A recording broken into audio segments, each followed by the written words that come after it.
예, 오전 시간에 이어서 우리가 계속해서 말씀을 살펴보도록 하겠습니다. 방금 우리가 공독한 고린도후서 5장 17절의 말씀을 보니까 그리스도 안에 있으면, 즉 그리스도의 구주 되심을 믿는다면 새 것이 된대요. 새로운 피조물이 된대요.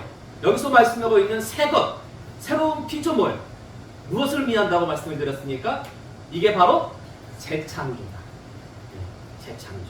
재창조는 구원의 다른 용어다라고도 말씀을 드렸는데요.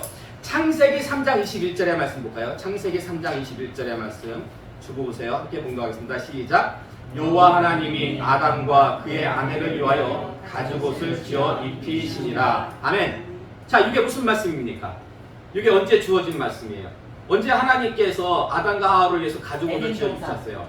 에덴 동산. 언제? 그러니까 에덴 동산에서 뭐 하고 났을 때? 죄를 지었을 때. 예, 죄를 지어가지고 이제 에덴 동산에서 쫓겨날 때, 에덴 동산 추방당할 때 하나님이 뭐 해주셨다고요? 가죽옷을 지어가지고 입혀주셨대요. 근데 사실 이 말씀이 재창조와 아주 밀접한 관련이 있습니다. 재창조와. 이게 무슨 말씀이냐면, 자, 하나님이 가죽옷을 지으셨잖아요. 하나님이 가죽옷을 지으시려면은 그 원자재가 뭐예요? 가죽이죠. 그러면은 이 가죽옷을 짓기 위해서 어떤 짐승은 희생당해야 되잖아요. 그죠? 어떤 짐승을 죽여야지만이 그 짐승의 가죽으로 옷을 지어 입히실 텐데, 도대체 그 짐승, 가죽옷을 지어 입히시기 위해서 죽이신 그 짐승은 어떤 짐승일까요? 성경에는 안 나와요. 성경에는 그 짐승이 어떤 짐승이라고는 나오지 않습니다. 근데 여러분이 생각할 때 어떤 짐승일 것 같아요? 양. 그렇죠, 양. 많은 학자들, 대부분의 학자들이, 왜냐면 보통 구약 성경에서 그리고 신약 성경에서도 보라, 하나님의 어린 양이로다. 양으로서 많이 예수님을 갖다가 예표했었잖아요. 사실 생각 같아서는 양이 무슨 죄가 있어? 죄가 있다면 누구에게 있는 거예요? 뱀한테 있는 거죠, 뱀. 아니, 뱀이 와서 꼬셨잖아. 그러므로 우리가 인간적인 생각이라면 애꿎은 뱀이 아니라 누굴 잡아야 돼요? 뱀을 잡아가지고 뱀 가죽으로 갖다가 옷을, 예? 뱀 가죽도 나름 튼튼한 것 같긴 하더라고요, 보니까. 예. 그러나 그럴 수는 없죠. 왜요? 그럴 수는 없어요. 뱀 가죽으로 그 가죽 옷을 입힐 수는 없어요. 왜요? 네? 통기가 안 돼서? 보기가 좀 그래서? 뱀 가죽으로는 가죽 옷을 해 입힐 수가 없어요. 왜요? 그 희생당한 짐승이 누구를 예표해요? 예수님을 예표하잖아요. 뱀이 예수님을 예표할 수는 없어요. 양이라면 모를까. 네. 그렇기 때문에 그 희생당한 짐승이 예수님을 예표한다면 아마 그 희생당한 짐승은 거의 양이 아니었을까라고 학자들은 그렇게 얘기들을 합니다. 자, 그래서요, 로마서 13장 13절에서 14절의 말씀 주고 보세요. 로마서 13장 13절에서 14절의 말씀 함께 봉독하겠습니다. 시작. 낮에와 같이 단정히 행하고 방탕하거나 술 취하지 말며 음란하거나 호색하지 말며 다투거나 시기하지 말고 오직 주 예수 그리스도로 옷 입고 정욕을 위하여 육신의 일을 도모하지 말라. 아멘. 여기 보니까 지금 사도 바울이 무슨 옷을 입으래요? 손면하기를? 14절의 말씀 보니까 주 예수 그리스도로 옷을 입으래요. 근데 그 앞에 말씀을 보니까 주 예수 그리스도로 옷을 입는다는 게 어떤 거예요? 단정히 행하고 방탕하거나 술 취하지 말며 음란하거나 호색하지 말며 다투거나 시기하지 않는 것이 무엇으로 옷 입는 것이다? 그리스도로 옷 입는 것입니다. 그리스도로 옷 입는다는 것은 이처럼 선한 삶을 사는 것을 의미해요. 자, 그래서 갈라디아서 3장 27절의 말씀 볼까요? 갈라디아서 3장 27절의 말씀 함께 공독하겠습니다. 시작. 누구든지 그리스도와 합하기 위하여 세례를 받은 자는 그리스도로 옷 입었느니라. 아멘. 자, 받으신 분들이 있잖아요. 교회 다니면서. 세례 받으신 분들은 예수 그리스도와 하나가 되신 분들이에요. 근데 예수 그리스도와 하나 되신 분들은 어떤 옷을 입었다고요? 주 예수 그리스도로 옷을 입었대요. 그러니까 눈에는 보이지 않지만 지금 여러분들은 어떤 옷을 입고 계신 거예요? 예수 그리스도의 옷을 갖다가 여러분들은 입고 계신 거다라는 것입니다. 근데 이 표현은 사도 바울의 표현이거든요. 그냥 예수 그리스도와 하나가 되었다. 아니면은 예수 그리스도와 함께 동행을 한다. 그렇게 표현하지 않고 예수 그리스도의 옷을 입었다라고 그렇게 사도 바울이 표현하는 이유는 뭘까요? 그러니까 이런 표현은 잘 우리가 안 쓰는 표현이에요. 이런 표현은 잘 안 쓰고 우리가 하나님과 동행을 한다든지 하나님 말씀에 순종한다든지 예수 그리스도와 하나가 되어서 십자가에서 같이 죽고 같이 함께 부활하고 그분의 말씀에 따라서 우리가 살아가고 이런 표현들은 많이 쓰는데 그것을 갖다가 예수 그리스도의 옷을 입었다라고 사도 바울은 표현합니다. 그럼 왜 이렇게 사도 바울은 표현하는 걸까요? 옷을 입었다라고. 닮으라고. 그렇죠. 방금 전에 우리가 하나님께서 아담과 하와가 에덴 동산에서 쫓겨날 때 무엇을 지어 입히셨다고요? 가죽옷을 지어 입히셨다고 했잖아요. 근데 그 가죽은 어느 짐승의 가죽일 거라고 우리가 알아봤습니까? 양이죠. 근데 양은 누구를 예표한다? 예수님. 그래서 그 어린 양이 예수님을 예표하기 때문에 지금 사도 바울은 그리스도로 옷을 입으라는 거예요. 하나님께서 아담과 하와가 에덴 동산에 쫓겨날 때 가죽옷으로 옷을 해 입히셨잖아요. 그 은혜를 주셨어요. 아담과 하와는 그 가죽옷의 은혜를 입었어요. 이제 우리에게는 하나님께서 예수 그리스도를 이 땅에 보내사 예수 그리스도의 옷을 우리에게 입혀 주셨다라는 거예요. 예수 그리스도로 말미암아 구원을 받을 수 있는. 그때는 가죽옷을 입고 쫓겨났어요.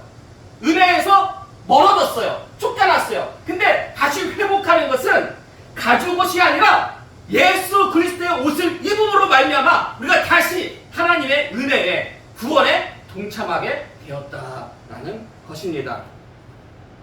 자, 그리고 창세기 3장 7절에서 10절의 말씀 보실까요? 창세기 3장 7절에서 10절의 말씀. 날씨가 더우니까 말씀을 좀 빨리 맺을게요. 함께 봉독하겠습니다. 시작. 이에 그들의 눈이 밝아져 자기들이 벗은 줄 알고 무화과 나무 잎을 엮고 치마로 쌌더라. 그들이 그날 바람이 불 때 동산에 거니시는 여호와 하나님의 소리를 듣고 아담과 그의 아내가 여호와 하나님의 낯을 피하여 동산나무 사이에 숨은지라. 여호와 하나님이 아담을 부르시며 그에게 이르시되 내가 어디 있느냐. 이르되 내가 동산에서 하나님의 소리를 듣고 내가 벗었으므로 두려워하여 숨었나이다. 아멘. 자, 요 말씀은 그 선악과를 딱 따먹은 직후의 말씀이에요. 선악과를 딱 따먹고 난 그 직후의 말씀인데 선악과를 따먹고 난 후에 아담과 하와는 눈이 밝아졌어요. 성경 말씀 보니까 눈이 밝아졌어요. 근데 여기서 눈이 밝아졌다는 것은 무엇을 의미합니까? 뭐 시력이 안 좋았다가 갑자기 시력이 확 좋아진 걸까요? 안경 끼고 있다가 안경을 벗은 걸까요? 그게 아니에요. 눈이 밝아졌다. 무엇에 대해서 눈이 밝아졌다? 죄악에 대해서. 그 이전까지는 죄악에 대해서 몰랐어요. 근데 범죄하고 나서 그 다음에는 몰라도 되는 죄악에 대해서 알게 되었다는 것입니다. 그 표현을 성경은 눈이 밝아졌다. 죄악에 대해서 눈이 밝아졌다라고 그렇게 말씀하고 있습니다. 그래서 무엇을 깨닫냐면 자기들이 어찌함을 깨달아요? 벗었음을 깨닫게 됐는데 여기서의 벗었음은 단순히 육체의 벗음만을 뜻하는 게 아니에요. 육신적으로 벗음만을 뜻한 것이 아니라 육적으로 벗었음을 의미합니다. 영육 간의 수치를 갖다가 의미하는데 이게 무슨 말씀이냐면 보세요. 하나님이 아담을 찾으실 때 아담이 뭐라고 고백합니까? 거기 말씀 보면 하나님이 아담을 찾으실 때 아담이 뭐라고 고백해요? 10절 말씀, 9절 말씀 보니까 하나님이 아담을 부르시며 그에게 이르시되 내가 어디 있느냐 이렇게 하나님이 물으니까 아담이 뭐라고 해요? 이르되 내가 동산에서 하나님 소리를 듣고 내가 벗었으므로 두려워하여 숨었나이다. 벗었으므로 두려워하여 숨었나이다. 여러분 이게 뭐냐면요, 지금 범죄한 직후에 아담이요 숨은 거예요. 이렇게 나무 뒤로 이렇게 숨은 거예요. 이게 무슨 의미냐면 죄를 짓잖아요. 죄의 속성이라는 게 첫 번째는요 수치예요. 수치. 나 죄지었다, 나 죄지었다, 나 죄지었다라고 깜빵에서 나온 사람들이 예? 예, 전과 난 전과 몇 번이다 몇 번 이렇게 자랑하고 다니는 사람 있습니까? 술 먹고 간혹 뭐 그럴 수도 있겠지만 일반적으로 자기 죄 지은 것에 대해서 자랑하고 다니는 사람 없어요. 다 어떻게 하려고 해요? 숨겨요. 부끄러우니까. 죄 지은 게 부끄러우니까 숨겨요. 그리고 죄는 또 한 가지 속성이 있습니다. 두려워합니다. 죄는. 두려워. 죄는요 반드시 언젠가는 내가 이 죄로 말미암아서 이 죄가 발각이 되면 다른 사람들로 또 손가락질 받고 아니면 경찰서에 연행이 돼가지고 감옥에 간다든지, 죄는요 두려움을 가져옵니다. 죄는 부끄러움을 가져오고 죄는 두려움을 가져와요. 그래서 숨었어요. 예. 근데 보세요. 지금 아담이 하나님이 찾으실 때 뭐라고 고백하냐면 제일 먼저 한 고백이 내가 벗었으므로. 여러분 지금 아담이 벗은 상태입니까? 아니면 옷을 입은 상태입니까? 예? 벗은 상태예요? 입은 상태예요? 여러분 그 7절 말씀 보세요. 7절 말씀 보니까 이에 그들의 눈이 밝아져. 죄악으로 말미암아 밝아진 거죠. 죄악에 대해서 밝아져서 자기들이 벗은 줄을 알고 무화과 잎을 엮어서 무엇을 만들었더라? 치마 입었어요. 무화과 나무, 그러니까 에덴 동산 안에도 무화과 나무가 있어요. 예.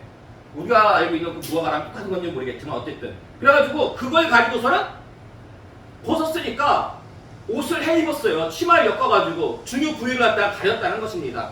따라서 지금 벗은 상태가 아니에요. 입은 상태예요. 근데 아담은 뭐라고 고백을 했어요? 내가 벗었으므로. 왜 이렇게 고백한 걸까요? 왜 내가 벗었다고 고백하는 걸까요? 영적으로 죄지어서. 그렇죠.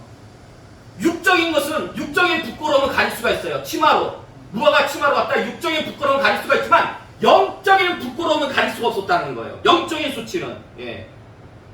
그럼 언제 영적인 수치가 가려집니까?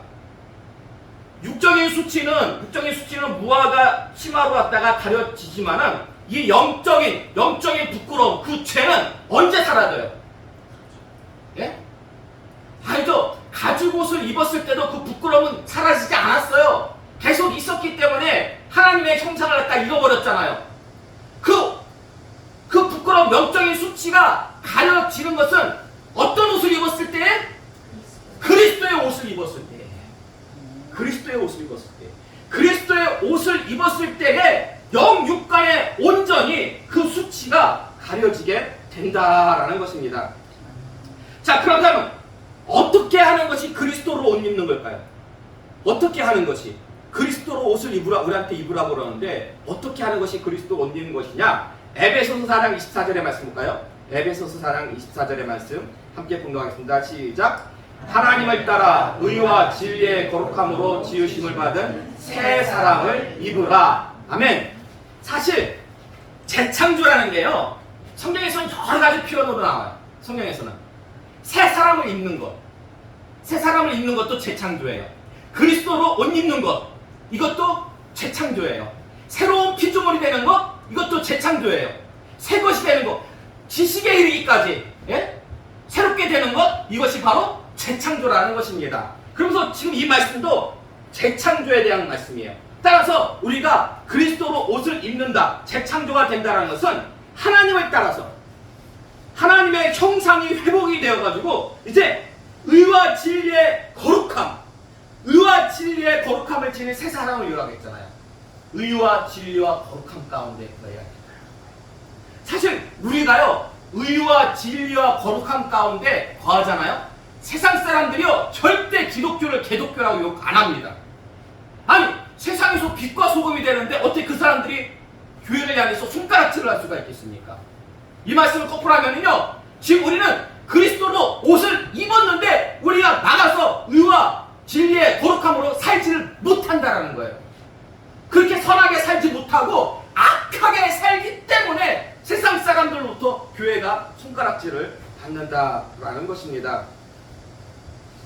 자, 이제 결론의 말씀을 드리도록 하겠습니다. 어쨌든 중요한 것은 우리가 복음 안에서 의와 진리의 거룩함으로 이제 새 사람이 돼야 되는데 곧 재창조에 가는 것은 오늘 날이 너무 더워.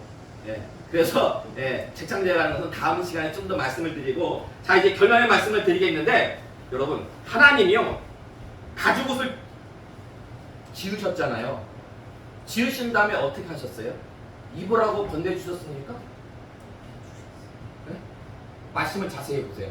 하나님이요 가죽옷을 갖다가 지으신 다음에 아담과 하와에게 얘 딱 이거 입어라 이렇게 주셨어요? 입히시니라 안 되는. 그렇죠. 입혀주셨어요. 하나님이. 이게 뭘 의미하는지 아십니까? 네? 죄는 누가 지었어요? 아담. 아담과 하와가 지었죠. 근데 옷은 누가 지으셨어요? 하나님. 하나님. 그리고 그 옷을 또 누가 입히셨어요? 하나님. 하나님이. 그러니까 하나님이 아담과 하와는 죄를 지었지만 은혜를 베푸신 분은 하나님이에요. 심지어 입혀 주시기까지 했다라는 거예요. 하나님의 은혜를 받는 데 있어가지고 아담과 하와는 한 일 아무것도 없어요. 그렇죠. 예수 그리스도가 이 땅에 오는 데 있어가지고 우리가 한 일 뭐 있습니까? 우리가 구원받는 데 있어가지고 전적으로 모두가 하나님의 은혜라는 거예요. 아담과 하와가 가죽옷을 입는 데 있어가지고 모든 것이 하나님의 은혜인 것처럼 우리가 그리스도로 옷 입는 것도 모든 것이 처음부터 끝까지 다 하나님의 은혜라는 거예요. 내가 한 거 아무것도 없어요. 다 하나님이 하신 거예요. 그래서 그렇게 죽을 고배를 그렇게 많이 넘겼던 예수님의 제자들 중에서 죽을 고배를 가장 많이 넘기고 가장 고생을 많이 한 사람이 사도 바울이에요. 얻어터지기도 엄청 얻어터졌어요. 죽은 줄 알고 사람들이 밖에 내다 버렸어요. 그런데 또 꾸역꾸역 또 일어나가지고 또 그 정도 됐으면은 나 그만 할란다. 그럼에도 불구하고 다시 또 나가가지고 복음 증거하고. 근데 그 사도 바울이 뭐라고 그러겠어요? 나의 나라는 것은 다 하나님의 은혜. 다 하나님의 은혜. 그렇게 죽을도록 죽기까지 그렇게 힘썼는데도 다 하나님의 은혜라고 보고. 그게 맞아요. 맞아요. 예수 그리스도로 옷 입었기 때문에 그 모든 일이 가능한데 예수 그리스도 옷 입기까지. 그리고 사실 사도 바울이 그렇게 정말 죽을 지경까지 처하고 다시 일어나서 복음 사역을 끝까지 감당할 수 있었던 건 성령님께서 붙잡아 주셨기 때문에. 우리는 보이지 않죠. 그리스도 옷도 눈에 안 보이고 성령도 눈에 안 보이지만 하나님의 은혜. 여러분이 이 자리에 앉아 계신 것도 하나님의 은혜인 줄로 믿으시기 바랍니다. 그렇기 때문에 여러분 오늘 말씀을 통해서 여러분도 주 앞에 서는 그날까지 의와 진리의 거룩함으로 일신 우일신. 일신 우일신이 뭐예요? 날마다 새로워진다. 날마다. 무엇으로? 의와 진리의 거룩함으로. 그래서 그 하나님의 은혜에 근청하시는 귀하고 된 여러분 되시기를 주님의 이름으로 축원합니다. 아멘.